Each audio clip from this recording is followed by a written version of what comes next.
Ruminar eventos do passado é um fator de risco para depressão, enquanto ruminar eventos potencialmente negativos no futuro é um fator de risco para ansiedade. E o que isso tem a ver com a autocompaixão? Muita coisa. No vídeo de hoje a gente vai falar sobre o que a pesquisadora Kristin Neff, maior referência atualmente no tema autocompaixão, nos recomenda sobre como a gente deveria se tratar.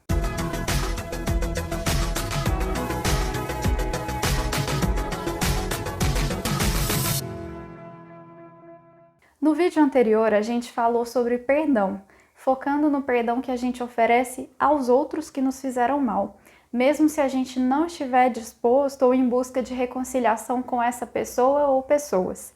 É sobre o processo, o nosso processo de perdoar, sobre as transformações que isso vai causar na nossa própria vida, não necessariamente envolvendo quem nos fez mal. Para assistir a esse vídeo, é só clicar aqui. O tema que a gente vai abordar hoje, que é a autocompaixão, se relaciona muito com as ideias referentes ao perdão, mas do ponto de vista de se auto-perdoar. Essa é uma das facetas que a gente pode encontrar na autocompaixão. Muito do que eu vou falar aqui está baseado no livro Autocompaixão, Pare de se torturar e deixe a insegurança para trás, de autoria da pesquisadora Kristin Neff. Vou deixar o link do livro na descrição, caso você queira comprar. Adquirir os produtos recomendados aqui no canal é uma forma de você me ajudar e incentivar a continuar produzindo conteúdo. Kristin Neff diz o seguinte: nosso cérebro evoluiu para ser altamente sensível à informação negativa, de modo que a resposta de luta ou fuga possa ser acionada de maneira rápida e fácil na amígdala cerebral, maximizando nossas chances de garantir nossa sobrevivência. As informações positivas não são tão cruciais para a sobrevivência imediata, referem-se à sobrevivência em longo prazo. Sim, a gente tem a tendência a prestar mais atenção a coisas negativas, e a gente leva essa tendência para dentro de nós mesmos e começa a focar nossa atenção em características nossas e no modo como passamos ou deixamos de passar por determinadas situações, para a partir desses estímulos a gente entrar em um estado ruminativo sobre o quanto a gente é ou foi incapaz, insuficiente, feio, burro, chato, etc. Quando esse estado aparecer, você precisa aprender a detectar que entrou nessa espiral e ativamente se propor a sair de dentro dela. A resposta para o estado ruminativo é, de maneira ativa, se tratar com gentileza. Vocês já me viram falar isso muitas vezes. Ser seu primeiro melhor amigo ou amiga, se tratar da mesma maneira que você trataria uma pessoa querida que estivesse passando pelas mesmas situações ou questionamentos que você está passando naquele momento.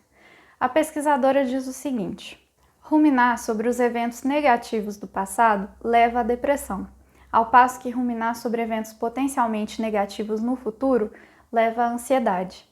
É por isso que a depressão e a ansiedade muitas vezes andam de mãos dadas. Ambas derivam da tendência subjacente ao processo de ruminar.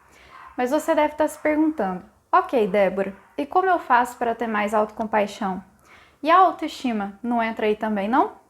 A autoestima também é importante, mas a autora diferencia a autoestima da autocompaixão e explica por que a autocompaixão é uma via mais segura. A autoestima não só está baseada no nosso auto-julgamento, mas também no julgamento que a gente acredita que os outros têm da gente.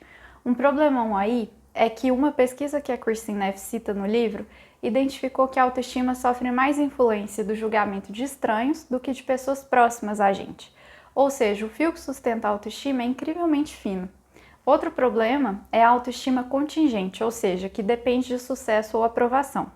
Esse tipo de autoestima se torna viciante. A pessoa se vê em uma situação de ficar fazendo coisas que geram esses elogios e aprovações. Deu para entender as pegadinhas da autoestima?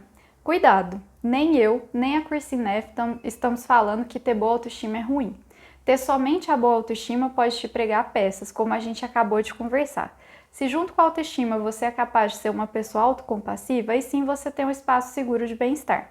A autocompaixão leva vantagem sobre a autoestima quando as coisas dão errado ou quando o nosso ego está ameaçado. Como diz a autora, a autoestima e a autocompaixão são na verdade dois lados da mesma moeda. Tem uma frase que eu gosto muito do Carl Rogers que é essa: quando me aceito como sou, então posso mudar. Curioso paradoxo.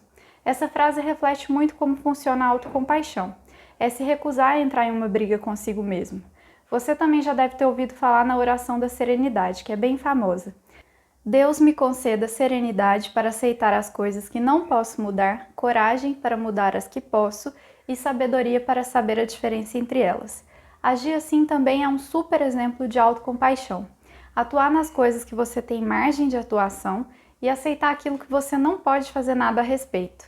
Aceitar nesse caso não é ser conformista, é acolher a realidade. Já te expliquei então sobre a diferença entre autoestima e autocompaixão e de que forma esses conceitos acabam sendo dois lados da mesma moeda quando a gente pensa no bem-estar de forma completa. Agora eu vou trabalhar com vocês algo que a Kirsten Neff diz que ela mesma usa, que é uma espécie de mantra sempre que ela nota algo nela que não gosta ou alguma coisa dá errado. Este é um momento de sofrimento.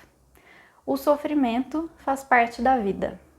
Posso ser gentil comigo agora. Posso me oferecer a compaixão de que preciso. Anota isso em algum lugar de fácil acesso para sempre recorrer.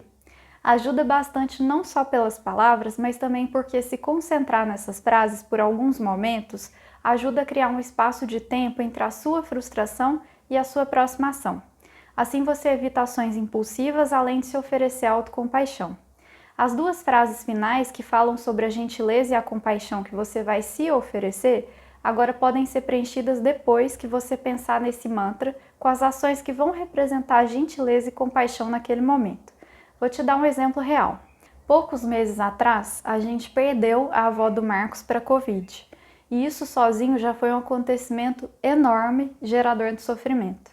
Nessa mesma semana eu também estava estressada com mais um monte de coisa dando errado profissionalmente. Eu estava chateada com gente muito próxima a mim, eu estava triste, cansada e isso me atrapalhou a conseguir dar conta da minha rotina como eu faço normalmente. Chegou quinta-feira, eu estava um caco, ainda tinha a tarde e noite toda de atendimento na quinta e a manhã da sexta. Normalmente pela manhã eu faço tarefas de rotina, como café da manhã, cuidar dos cachorros, atividade física, estudo, organizo as coisas do consultório, almoço e depois estou pronta para começar a trabalhar na parte da tarde. Eu vi que nessa quinta não estava dando conta. Eu cortei atividade física, cortei a organização das coisas do consultório, cortei estudo e simplesmente fui deitar.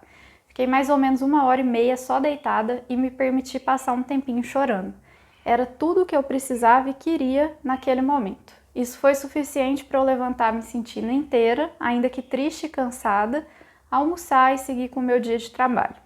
Eu poderia ter ficado dando murro em ponta de faca na frente do computador com as coisas do consultório, com os meus estudos e me sentindo mal comigo mesma por não dar conta, por ter resultados inferiores.